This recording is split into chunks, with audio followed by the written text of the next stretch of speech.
Joe Biden knew that his son was under investigation, and he leveraged $1 billion taxpayer dollars, said, if you don't fire the guy investigating my son, basically, you're not getting the $1 billion. Well, we now understand that this goes even further than that, because John Solomon, we now have this new document revealing the level of coordination between the Obama State Department, Joe Biden, and Hunter Biden's lucrative position at Burisma Holdings. Now, this Freedom of Information Act request that also with the Southeastern Legal Foundation and John Solomon show that the State Department officials, they were being lobbied. Whoopsie daisy. Who are they being lobbied by? People representing Ukraine. And what was the nature of the lobbying? Well, we now know that a consulting firm, Blue Star Strategies out of D.C., well, they were throwing around Hunter Biden's name on behalf of Ukraine, requesting the State Department not only for a meeting, but to end the investigations against them.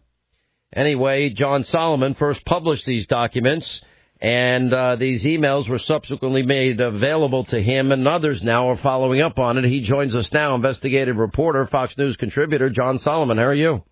I'm doing well, Sean. You did a good job capsulizing that. It's a pretty important development. How is it the rest of the mob and the media, the ones that lied about Russia, collusion, impeachment, and the ones that are now trying, to impeach the president again, sure. How is it they don't see any wrongdoing in this whole Hunter Biden, Joe Biden using taxpayer money shakedown with tax? Why? Yeah, it's a great question, right? It's funny. You see a lot of people quoted in their stories as suggesting it's wrong, and they gloss over it and then try to go to, it's a conspiracy theory. I'll give you some great examples. The Washington Post is quoting from a recent interview in the impeachment proceedings in which a senior State Department official states flatly, I tried to warn Joe Biden staff in 2015. This Burisma matter was a conflict of interest. It was bad for the United States, bad for Ukraine, and Joe Biden staff didn't want to hear anything about it. And then they go on to say, it's all a conspiracy theory. Well, that's not a conspiracy theory. Some guy, an expert in Ukraine, saw it for what it was. A State Department official working for Joe Biden saw it for what it was, a conflict of interest.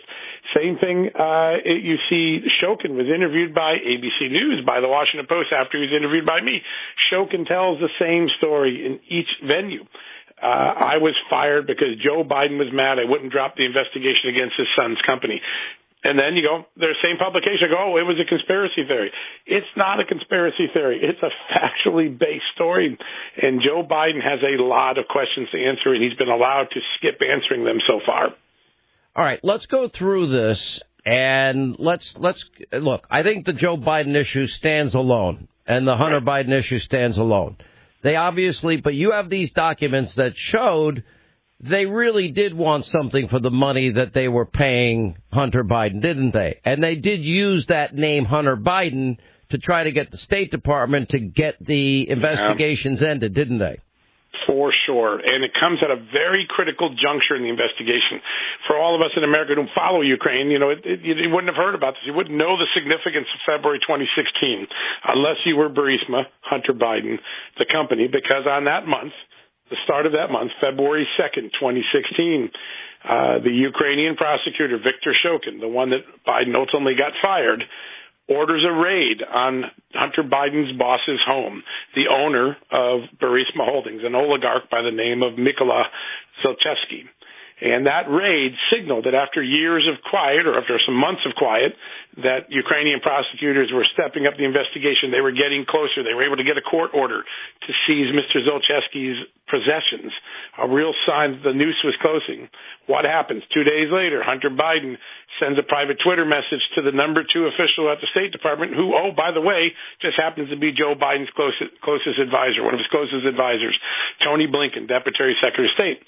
3 weeks later, Burisma's lobbyists, lawyers, legal representatives, whatever you want to call them, Blue Star Strategies, walks into the State Department seeking a meeting with the number 3 official, saying we need to end this talk of corruption in Ukraine about Burisma. We'd like to meet the number 3 official, and the reason you should do it is Hunter Biden is one of the Americans on the board.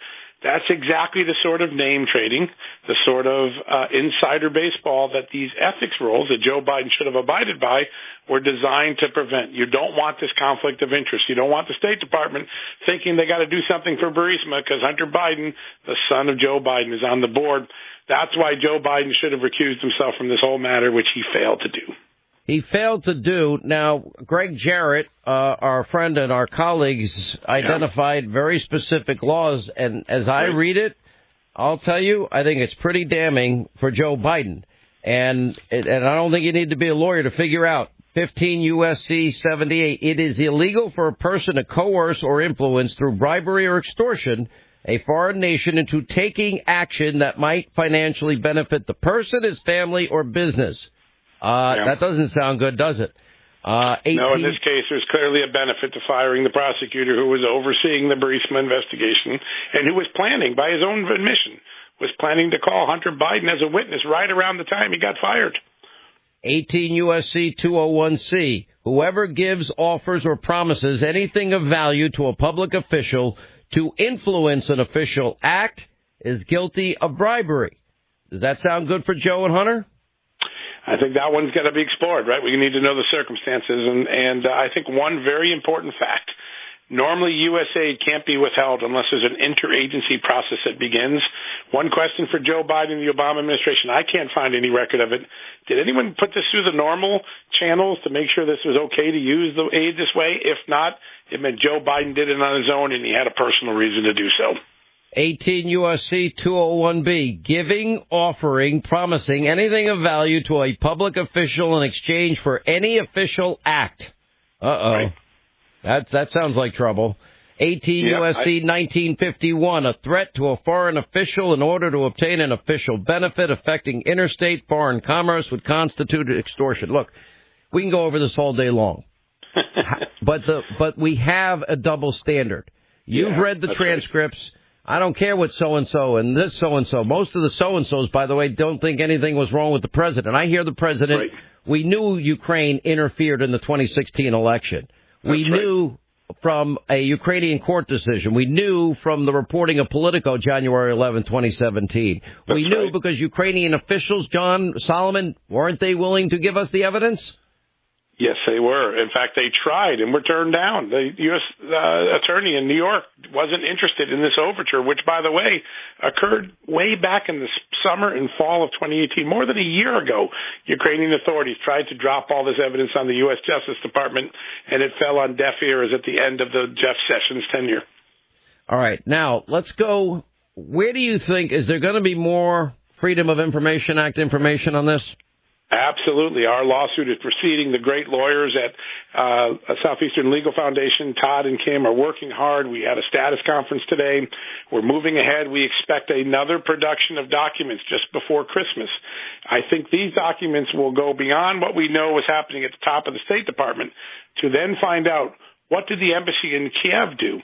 What did other State Department officials? Did anyone contact Joe Biden's office from the State Department now that his son's name was being invoked? And remember, there's another document that came out yesterday. We talked about it on the show yesterday, but I think it's so important. Joe Biden said, I didn't know anything about Hunter Biden. That's weird. The State Department thought he knew everything about Hunter Biden and Burisma because when they prepared their ambassador for her confirmation hearing in the summer of 2016, the Obama State Department prepared an answer for her. If you get asked about Hunter Biden, refer him to Joe Biden. Why would the State Department do that unless they knew Joe Biden knew what was going on? Joe Biden's story doesn't add up. We'll learn more about that as well. Yeah, and we know the New York Times warned him that they were investigating his kid. It's falling apart. All right, let me ask you this. Change gears here. Sure. When are we getting the IG report? What are your sources telling you? I'm hearing what is going to come out. The words I've got will shock the conscience. Yeah, I've heard this for a long time. That's exactly a term I've heard. That's a very similar term. Here's what I'm hearing. And again, it's like waiting for Godot, so I don't want to keep teasing people. But remember, it was supposed to come out in May and June. Then you and I discovered that famous document, the Cadillac Steele document. That led to new investigation. It delayed the report until September, October. Michael, or the IG, Horowitz. Finished the report. Horowitz, he finished the report. He's kicked it over to the Justice Department. My understanding is the Justice Department asked the IG for a little more analysis. What regulations and laws do you think might be broken? Could you bear that out in the report so the American public could see that?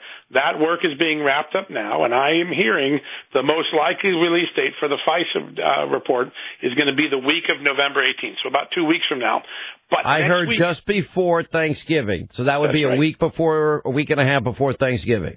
That's right. You're in the right. That's what I'm hearing too. Now things could change, and it seems like the grand tease every time we talk about this. But we are getting closer to the release of a very explosive report. I am hearing that as early as next week, it is possible that the IG is going to release another report that we knew nothing about. It was flying below the radar. I'm going to talk about this on your show tonight, but I'll give you a little tease. It appears the IG has finished an investigation into the FBI's management of human sources, what we would call informants, people like Christopher Steele. They found some widespread problems, particularly the FBI's failure to react when a red alert, a red flag is raised about the credibility of an informant, the failure to address that, maybe pull them out of rotation, inform the courts. Does that sound familiar with what we learned about Christopher Steele? All of those things at the State Department that Bruce Orr was warning about? It appears that this was a more systemic problem inside the Bureau, and that report could come out as early as next week. That could be explosive. I want to hear more about this in a second. John Solomon, investigative reporter. Answer. Right, as we continue, investigative reporter, Fox News contributor John Solomon is with us. All right, so we're expecting maybe as early as next week a report that nobody expected from IG Horowitz, and then the 18th, you're thinking around there. What day of the week is that? I think it's a Monday, as I recall. Okay, yeah, then so that would be the IG. Week. You know how these things are in Washington. They slide a day or two. Will he say premeditated fraud on a FISA court for the purpose of spying on a president, denying one individual their constitutional liberties?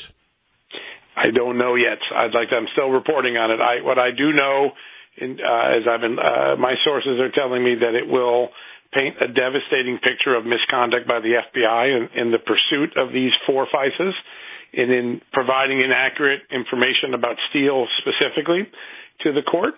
And there may be some new evidence about derogatory information about Christopher Steele that the FBI had all the way back in 2015. I'm going to report tonight that in a meeting a couple of weeks ago in an unclassified setting, U.S. officials told some members in their staff of Congress that in 2015 the Brits passed along, I believe to the FBI, certainly to the United States, some information about Christopher Steele that should have given pause, should have been included in his informant evaluation report, and it was not. If that comes out in the IG report, one of these next 2 IG reports, either the human source one or the FISA one, that's going to add to a picture of just how far the FBI was willing to go to use Christopher Steele despite the grave reservations about the credibility of his information. All right.